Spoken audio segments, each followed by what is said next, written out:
വിശുദ്ധ മത്തായി ശ്ലീഹ എഴുതിയ സുവിശേഷം 24 അധ്യായം.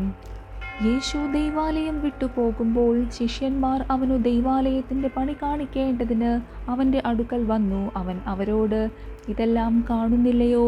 ഇടിഞ്ഞു പോകാതെ കല്ലിന്മേൽ കല്ല് ഇവിടെ ശേഷിക്കയില്ല എന്നു ഞാൻ സത്യമായിട്ട് നിങ്ങളോട് പറയുന്നു എന്നു പറഞ്ഞു. അവൻ ഒലിവ് മലയിൽ ഇരിക്കുമ്പോൾ ശിഷ്യന്മാർ തനിച്ച് അവൻ്റെ അടുക്കൽ വന്നു. അത് എപ്പോൾ സംഭവിക്കും എന്നും നിന്റെ വരവിനും ലോകാവസാനത്തിനും അടയാളം എന്ത് എന്നും പറഞ്ഞു തരേണം എന്ന് അപേക്ഷിച്ചു. അതിനു യേശു ഉത്തരം പറഞ്ഞത്, ആരും നിങ്ങളെ തെറ്റിക്കാതിരിപ്പാൻ സൂക്ഷിച്ചു കൊള്ളുവിൻ. ഞാൻ ക്രിസ്തു എന്നു പറഞ്ഞ് അനേകർ എൻ്റെ പേർ എടുത്തുവന്നു പലരെയും തെറ്റിക്കും. നിങ്ങൾ യുദ്ധങ്ങളെയും യുദ്ധശ്രുതികളെയും കുറിച്ച് കേൾക്കും. ചഞ്ചലപ്പെടാതിരിപ്പാൻ സൂക്ഷിച്ചു കൊള്ളുവിൻ. അത് സംഭവിക്കേണ്ടതു തന്നെ, എന്നാൽ അത് അവസാനമല്ല. ജാതി ജാതിയോടും രാജ്യം രാജ്യത്തോടും എതിർക്കും. ക്ഷാമവും ഭൂകമ്പവും അവിടവിടെ ഉണ്ടാകും. എങ്കിലും ഇതൊക്കെയും ഈറ്റുനോവിൻ്റെ ആരംഭമത്രേ. അന്ന് അവർ നിങ്ങളെ ഉപദ്രവത്തിന് ഏൽപ്പിക്കുകയും കൊല്ലുകയും ചെയ്യും. എൻ്റെ നാമം നിമിത്തം സകല ജാതികളും നിങ്ങളെ പകയ്ക്കും. പലരും ഇടറി അന്യോന്യം ഏൽപ്പിച്ചു കൊടുക്കുകയും അന്യോന്യം പകയ്ക്കുകയും ചെയ്യും. കള്ളപ്രവാചകന്മാർ പലരും വന്ന് അനേകരെ തെറ്റിക്കും. അധർമ്മം പെരുകുന്നതുകൊണ്ട് അനേകരുടെ സ്നേഹം തണുത്തുപോകും. എന്നാൽ അവസാനത്തോളം സഹിച്ചു നിൽക്കുന്നവൻ രക്ഷിക്കപ്പെടും. രാജ്യത്തിൻ്റെ ഈ സുവിശേഷം സകല ജാതികൾക്കും സാക്ഷ്യമായി ഭൂലോകത്തിലൊക്കെയും പ്രസംഗിക്കപ്പെടും. അപ്പോൾ അവസാനം വരും. എന്നാൽ ദാനിയേൽ പ്രവാചകൻ മുഖാന്തരം അരുളി ചെയ്തതുപോലെ ശൂന്യമാക്കുന്ന മ്ലേച്ഛത വിശുദ്ധ സ്ഥലത്തിൽ നിൽക്കുന്നതു നിങ്ങൾ കാണുമ്പോൾ വായിക്കുന്നവൻ ചിന്തിച്ചു കൊള്ളട്ടെ. അന്നു യഹൂദ്യയിലുള്ളവർ മലകളിലേക്ക് ഓടിപ്പോകട്ടെ. വീട്ടിന്മേൽ ഇരിക്കുന്നവൻ വീട്ടിലുള്ളത് എടുക്കേണ്ടതിന് ഇറങ്ങരുത്. വയലിലുള്ളവൻ വസ്ത്രം എടുപ്പാൻ മടങ്ങിപ്പോകരുത്. ആ കാലത്തു ഗർഭിണികൾക്കും മുല കുടിപ്പിക്കുന്നവർക്കും അയ്യോ കഷ്ടം. എന്നാൽ നിങ്ങളുടെ ഓടിപ്പോക്കു ശീതകാലത്തോ ശബ്ബത്തിലോ സംഭവിക്കാതിരിപ്പാൻ പ്രാർത്ഥിപ്പിൻ. ലോകാരംഭം മുതൽ ഇന്നുവരെയും സംഭവിച്ചിട്ടില്ലാത്തതും ഇനിമേൽ സംഭവിക്കാത്തതും ആയ വലിയ കഷ്ടം അന്ന് ഉണ്ടാകും. ആ നാളുകൾ ചുരുങ്ങാതിരുന്നാൽ ഒരു ജഡവും രക്ഷിക്കപ്പെടുകയില്ല. വൃതന്മാർ നിമിത്തമോ ആ നാളുകൾ ചുരുങ്ങും. അന്ന് ആരാനും നിങ്ങളോട് ഇതാ ക്രിസ്തു ഇവിടെ അല്ല അവിടെ എന്നു പറഞ്ഞാൽ വിശ്വസിക്കരുത്. കള്ളക്രിസ്തുക്കളും കള്ളപ്രവാചകന്മാരും എഴുന്നേറ്റു കഴിയുമെങ്കിൽ വൃതന്മാരെയും തെറ്റിപ്പാനായി വലിയ അടയാളങ്ങളും അത്ഭുതങ്ങളും കാണിക്കും. ഓർത്തുകൊള്ളുവിൻ, ഞാൻ മുമ്പുകൂട്ടി നിങ്ങളോട് പറഞ്ഞിരിക്കുന്നു. ആകയാൽ നിങ്ങളോട് അതാ അവൻ മരുഭൂമിയിൽ എന്നു പറഞ്ഞാൽ പുറപ്പെടരുത്. ഇതാ അറകളിൽ എന്നു പറഞ്ഞാൽ വിശ്വസിക്കരുത്. മിന്നൽ കിഴക്കുനിന്നു പുറപ്പെട്ടു പടിഞ്ഞാറോളം വിളങ്ങും പോലെ മനുഷ്യപുത്രൻ്റെ വരവ് ആകും.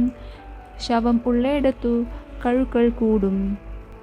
ആ കാലത്തിലെ കഷ്ടം കഴിഞ്ഞ ഉടനെ സൂര്യൻ ഇരുണ്ടുപോകും, ചന്ദ്രൻ പ്രകാശം കൊടുക്കാതിരിക്കും, നക്ഷത്രങ്ങൾ ആകാശത്തു നിന്നു വീഴും, ആകാശത്തിലെ ശക്തികൾ ഇളകിപ്പോകും. അപ്പോൾ മനുഷ്യപുത്രൻ്റെ അടയാളം ആകാശത്തു വിളങ്ങും. അന്നു ഭൂമിയിലെ സകല ഗോത്രങ്ങളും പ്രലാപിച്ചും കൊണ്ട് മനുഷ്യപുത്രൻ ആകാശത്തിലെ മേഘങ്ങളിന്മേൽ മഹാശക്തിയോടും തേജസ്സോടും കൂടെ വരുന്നതു കാണും. അവൻ തൻ്റെ ദൂതന്മാരെ മഹാകാഹളധ്വനിയോടും കൂടെ അയക്കും. അവർ അവൻ്റെ വൃതന്മാരെ ആകാശത്തിൻ്റെ അറുതി മുതൽ അറുതി വരെയും 4 ദിക്കിൽ നിന്നും കൂട്ടിച്ചേർക്കും. അത്തിയെ നോക്കി ഒരു ഉപമ പഠിപ്പിൻ. അതിൻ്റെ കൊമ്പ് ഇളതായി ഇല തളിർക്കുമ്പോൾ വേനൽ അടുത്തു എന്നു നിങ്ങൾ അറിയുന്നുവല്ലോ. അങ്ങനെ നിങ്ങൾ ഇതൊക്കെയും കാണുമ്പോൾ അവൻ അടുക്കെ വാതിൽക്കൽ തന്നെ ആയിരിക്കുന്നു എന്ന് അറിഞ്ഞുകൊള്ളുവിൻ. ഇതൊക്കെയും സംഭവിക്കുവോളം ഈ തലമുറ ഒഴിഞ്ഞു പോകയില്ല എന്നു ഞാൻ സത്യമായിട്ടു നിങ്ങളോട് പറയുന്നു. ആകാശവും ഭൂമിയും ഒഴിഞ്ഞു പോകും, എൻ്റെ വചനങ്ങളോ ഒഴിഞ്ഞു പോകയില്ല.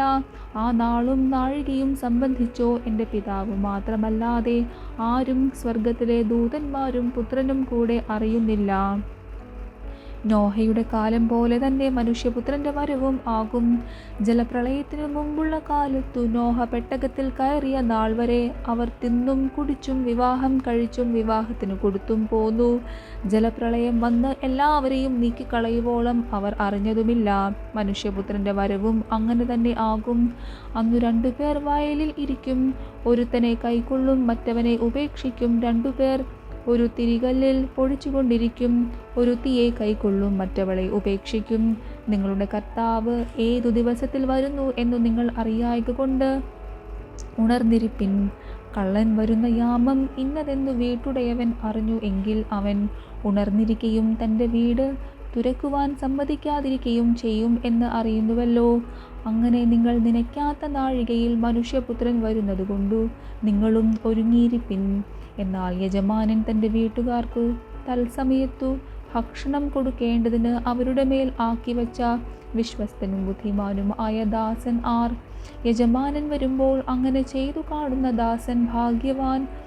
അവൻ അവനെ തനിക്കുള്ള സകലത്തിന്മേലും യജമാനൻ ആക്കി വയ്ക്കും എന്നു ഞാൻ സത്യമായിട്ടു നിങ്ങളോട് പറയുന്നു.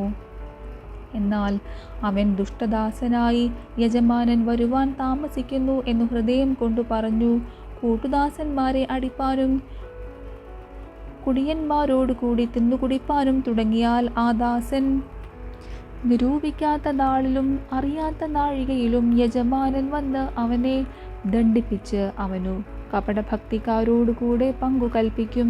അവിടെ കരച്ചിലും പല്ലുകടിയും ഉണ്ടാകും. ദൈവമേ, സ്തുതി നിനക്ക് യോഗ്യമാകുന്നു. ബാരക് മോൻ.